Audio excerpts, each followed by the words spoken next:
बरं आहे का माल यावर्षी? त्यानेच पण भारी निघणारे. यावर्षी कांद्याला आजार पण नाही आला.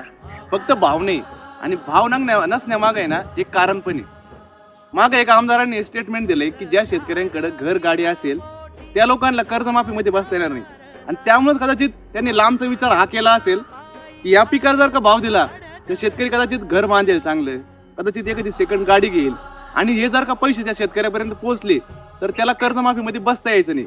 म्हणून लांबचा विचार करत सरकारने या पिकाला कमी भाव ठेवलाय, म्हणजे याची निर्यात पण थांबवली आणि शेतकऱ्याला डांबण्यात पण आले. म्हणजे शेतकऱ्याकडे ऑलरेडी पैसा कमी असेल, तो चैनीच्या गोष्टी घेणार नाही आणि मग तुम्ही त्याला कर्जमाफीमध्ये नाव बसवू शकता.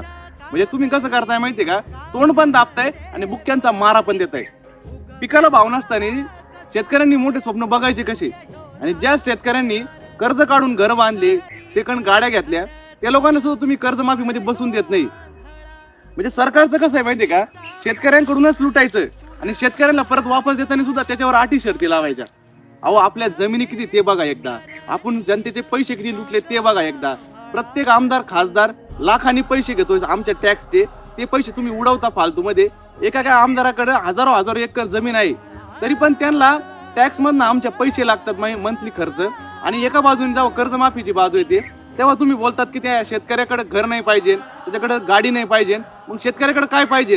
पडलेली झोपडी, फाटलेले कपडे, काय पाहिजे नेमकं शेतकऱ्याकडे? 8 रुपयांनी सुद्धा कोणी याला खायना. आणि तुम्ही बोलताय की कर्जमाफीमध्ये हा नाही बसणार, तो नाही बसणार. एकतर 7/12 कोरा करायची तुम्ही पहिले घोषणा केली होती, त्यामध्ये पण अटी लावल्या. अटी तर लावल्या, त्यामध्ये पण तुम्हाला घर पण नको, त्या व्यक्तीकडे गाडी पण नको.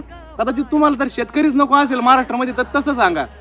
कुठंतरी या गोष्टी बदलायला पाहिजे आणि सरकारने ही बोगस ज्यांचे तोंड चालते त्या लोकांच्या तोंडावर लगाम लावली पाहिजे. धन्यवाद.